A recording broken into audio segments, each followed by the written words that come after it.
కాంగ్రెస్ మండల అధ్యక్షుడిని పోలీసు కూడా పిలిపించుకొని వాళ్ళకు మన క్యాండిడేట్ని అప్పచెప్పి పంపించే పరిస్థితి. ఇంత చిల్లర రాజకీయం ఇవాళ ఈ జిల్లాలో జరుగుతూ ఉన్నది.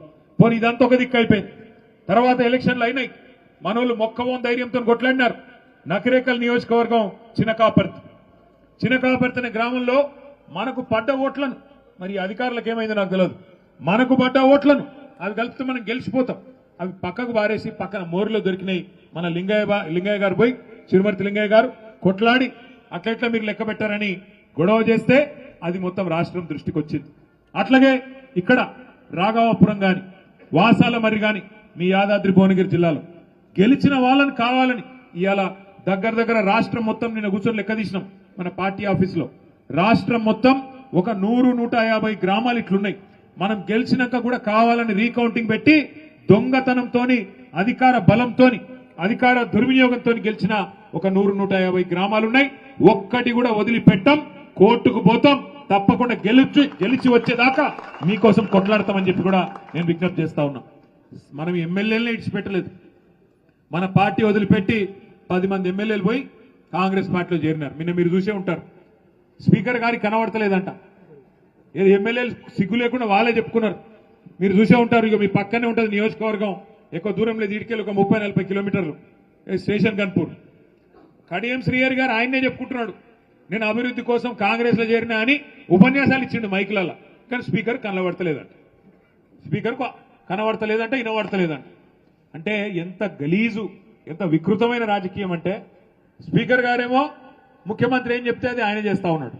ఇంకా గలీజ్ ఏంటంటే 10 మంది ఆ ఎమ్మెల్యేలు ఎవరైతే పోయినారో వాళ్ళు ఇలా ఆడనా మొగనా చెప్పమంటే చెప్పాలని పరిస్థితులు ఉన్నారు. వాళ్ళు ఏ పార్టీ రాబాయి నీదంటే ఏ పార్టీ ఆనికి తెలియదు. ఎంత సిగ్గుమాలిన పరిస్థితి. ఒక్కొక్కరు 70 ఏళ్ళకి వస్తుంది, 75 ఏళ్ళకి వచ్చిండు పోచారం శ్రీనివాసరెడ్డి. ఏం రోగమైనా నాకు అర్థం కాదు. ఈ వయసులో ఓసారి స్పీకర్, ఓసారి మంత్రి, ఇంకేం చేస్తాడు కేసీఆర్? నీకు సిగ్గు లేకుండా కాంగ్రెస్ లో చేరి ఇలా ముఖం ఎక్కడ పెట్టుకోనా తెలియక కాంగ్రెస్ లో దిక్కు కూర్చున్నాడు. ఏది అసెంబ్లీలో కూర్చుంటే మొన్న స్పీకర్ ముంగట మనోళ్ళు అడిగిరట, మరి నువ్వు మా ఓన్ అయితే గట్టెందుకు కూర్చున్నావా? బాత్రూమ్ దగ్గర ఉంది, జల్లి పోయేది ఉంటుంది. అదో బతుకా నీది? నాకు అర్థం కాదు. ఏం బతుకు?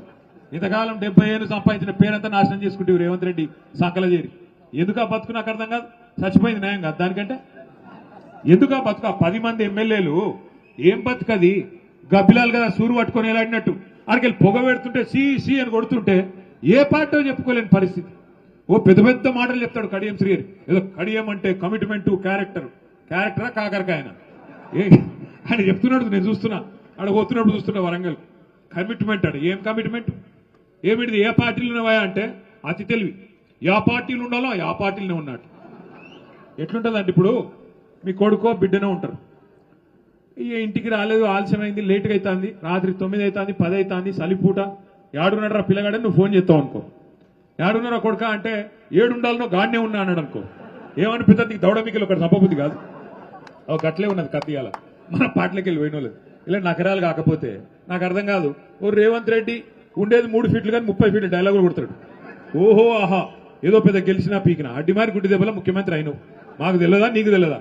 మనోళ్ళు ఏమనుకున్నారు? మీ ఆలేరులో భువనగిరిలో కూడా ఏమనుకుర్రు అంటే, నేను చెప్తా రావు ఏమనుకుర్రు అంటే, మీరు కూడా వాస్తవానికి ఆలేరు వాళ్ళు భువనగిరిలు కూడా పోతే శేఖర్ రెడ్డి పోతాడేమో, సునీత పోతుందేమో, కానీ కేసీఆర్ ఉంటాడు కదా అనుకున్నారా లేదా? అంతేనా? అనుకొని ఏం చేసారు మీరు? ఇంట్లో అన్నారు, ఆయనతో మొదటికి మోసం వచ్చి. మరి ఇక్కడ శేఖర్ పోయి ఆడ సునీత పోతే కేసీఆర్ ముఖ్యమంత్రి ఎట్లయితాడే? నాకు అర్థం కాదు. అక్కడ మనం దెబ్బతిన్నాం. ఇంకా చిన్న లాజిక్ మిస్ అయినామన్నట్టు ఒక గది జరిగింది. నిజానికి కేసీఆర్ గారి మీద రాష్ట్రంలో ఏ మనిషికి కూడా కాంగ్రెస్ వానికి, బీజేపీ వానికి కూడా నిజంగా చెప్పాలంటే ప్రేమనే ఉన్నది తప్ప కోపం లేదు. ఎందుకంటే వాళ్ళకు కూడా ఎరికే బయటికేదో మాట్లాడతారు. కానీ తెలంగాణ అనే రాష్ట్రం వచ్చిందంటే 2001లో ఈ జిల్లా గులాబీ జెండా ఎగిరితేనే కదా వచ్చింది. కేసీఆర్ పార్టీ పెడితేనే టీఆర్ఎస్ పుట్టింది. టీఆర్ఎస్ పుడితేనే 13 ఏళ్లు కొట్లాడితేనే ఆఖరికి కేసీఆర్ గారు సావు నోట్లో తలబెడితేనే అప్పుడు కదా తెలంగాణ వచ్చింది. ఆ తెలంగాణ వస్తేనే కదా ఇవాళ టీపీసీసీ, టీ బీజేపీ, టీ ముఖ్యమంత్రి వచ్చిందే కేసీఆర్ వల్ల కదా. అందుకే వాళ్ళకు కూడా ఎరికే మనసుల మహేష్ గౌడ్కి ఎరికే, రామచంద్రరావుకి ఎరికే. అందుకే బయటికేదో మాట్లాడతారు కానీ ఆడనో ఇన్నో మళ్ళీ మేము కలిసినప్పుడు పెద్ద ఆయన బాగున్నాడా అన్న, ఎట్లున్నాడన్నా అని మంచిగానే మాట్లాడతారు. ఎందుకు చెప్తున్నా అంటే మనము వాస్తవంగా ఎక్కడ చెడగొట్టుకున్నామంటే నిజానికి ఈ మాట ఒప్పుకోవాలి మనం కూడా. 10 ఏళ్లు ప్రభుత్వం నడిపినాం, కానీ పార్టీ కార్యకర్తలు, కమిటీలు పార్టీని బలోపేతం చేసే విషయం కొద్దిగా పక్కకు పెట్టినాం, కొత్త తప్పులు చేసినాం. ఇది వాస్తవం. అందుకే ఇప్పుడు సునీతకు వచ్చిన చెవులో చెప్తున్నది, రామన్న జర మనం అర్జెంటుగా కమిటీలు వేసుకోవాలనే, మంచిగా వేసుకోవాలని చెప్తుంది. నేను కూడా అక్కకు అదే చెప్తా ఉన్నా, అక్క దబ్బన ప్రభుత్వం పొడిగిన జెడ్పీటీసీ ఎంపీటీసీ ఎలక్షన్లు పెడితే అవి కొట్లాడదాం, లేకపోతే కంపల్సరీ పెద్దసారిని అడిగి జనవరిలోనే చాలు చేసుకుందాం. సభ్యత్వ నమోదు, కమిటీలు, మంచిగా శిక్షణ కార్యక్రమాలు, బ్రహ్మాండంగా పార్టీని తయారు చేసుకుందాం. శేఖర్ రెడ్డి గారు ఇప్పుడే చెప్తా ఉన్నారు నాకు, ఏమని అంటే, అన్న భువనగిరిలో పార్టీ ఆఫీస్ పెట్టినాక ఇంత బ్రహ్మాండంగా ఇంత మంచిగా ఒక పండుగ వాతావరణంలో ఈ సభ జరగడం ఇదే మొదటిసారి అన్నాడు. నేను శేఖర్ అన్నను కోరుతున్నా, ఈ పండుగ వాతావరణం ఇట్లా కలకలలాడుతూ లక్ష్మీ కళతో మన పార్టీ ఆఫీసు రాబోయే 3 సంవత్సరాలు ఇట్లే ఉండాలి, తప్పకుండా మీరు నడపాలని నేను కోరుతా ఉన్నా. నడపాలంటుతానే కాదు, మేము సిరిసిల్లలో ఒక పని చేస్తున్నాం. ఆడ మన పార్టీ ఆఫీస్ ఉంటుంది, మంచిగా ఉంటుంది, ఇట్లా మంచి హాల్ ఉంటుంది, బయట మంచిగా భోజనాలు పెట్టుకోవచ్చు, అన్ని పెట్టుకోవచ్చు. మన కార్యకర్తలకు పేదవాళ్ళు చాలా మంది ఉంటారు, వాళ్ళకి ఆడనో పోయి ఫంక్షన్ హాల్ తీసుకొని లగ్గాలు చేయాలి, శుభకార్యాలు చేయాలంటే చాలా పైసలు ఖర్చు అవుతాయి. అందుకే ఏం చేస్తున్నాం, అక్కడ ఇప్పటికీ 50 శుభకార్యాలు మన పార్టీ కార్యాలయంలోనే పైసలు తీసుకోకుండా బ్రహ్మాండంగా చేస్తా ఉన్నాం. అట్లాగే ఇక్కడ కూడా భువనగిరిలో, ఆలేరులో ఎవరికి కావాలన్నా మన పార్టీ కార్యాలయం పేదవాళ్ళు అయితే చాలు వాళ్ళకి ఇవ్వండి, బ్రహ్మాండంగా కార్యక్రమాలు ఉన్నప్పుడు కార్యక్రమాలు ఉంటాయి, లేనప్పుడు మంచిగా మన పార్టీ కార్యాలయం కలకల్లాడుతూ ఉండే విధంగా మన కార్యకర్తల కడుపులు నింపే విధంగా సంతోషంతో మీరు ఆ కార్యక్రమం చేయాలని చెప్పి కూడా శేఖర్ రెడ్డి గారు నేను విజ్ఞప్తి చేస్తా ఉన్నా.